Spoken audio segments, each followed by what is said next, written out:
เอาสบายดีเนาะสบายดีหมู่เพื่อนทุกคนเนาะวันนี้เฮาสิพาทุกคนมาแก้ไขปรินเตอร์นี่ Canon MF 3010เนาะที่ว่าเวลาเฮาก๊อปแล้วมันจะเป็นขีดนั่นเองเนาะเนี่ยเฮาสิพาทุกคนมาก๊อปลองเบิ่งว่ามันสิเป็นขีดบ่เนาะเดี๋ยวเฮามาทำการแกะกันเลยเนาะเฮาก๊อปมันเนาะ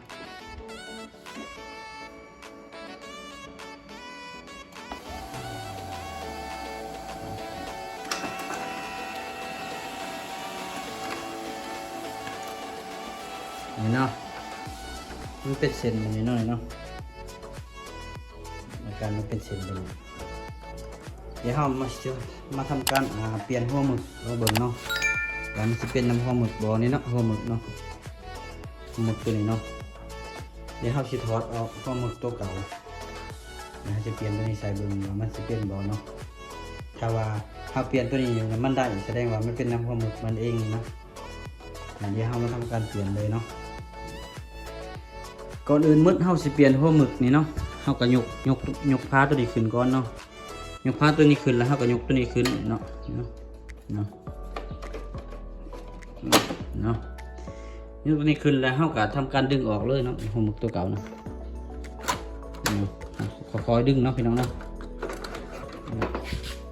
ออกแล้วเนาะหัวหมึกตัวนี้เนาะเฮาก็วางไว้นี้แล้วเฮาก็ทำการตัวนี้ใช้บัดนี้เนาะมาทำการใส่ตัวนี้เข้าไปเนาะ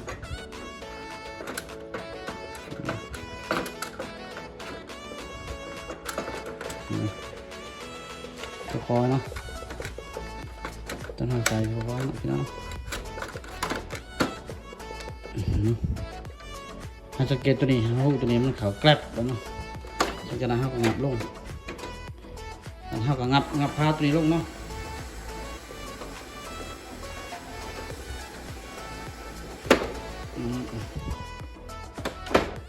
พาตัวนี้ลงเนาะแต่ถ้ามาทำการก๊อปเบิ้งแบบนี้เนาะหัวหมึกตัวนี้กับโบหัวมันสิได้หรือเปล่าเนาะ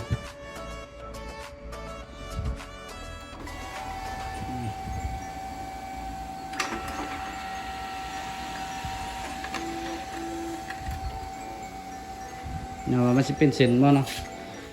นี่เนาะมันบริเป็นเส้นเนาะตัวนี้เนาะแสดงว่ามันเป็นน้ำหัวพิมพ์มันเองเนาะ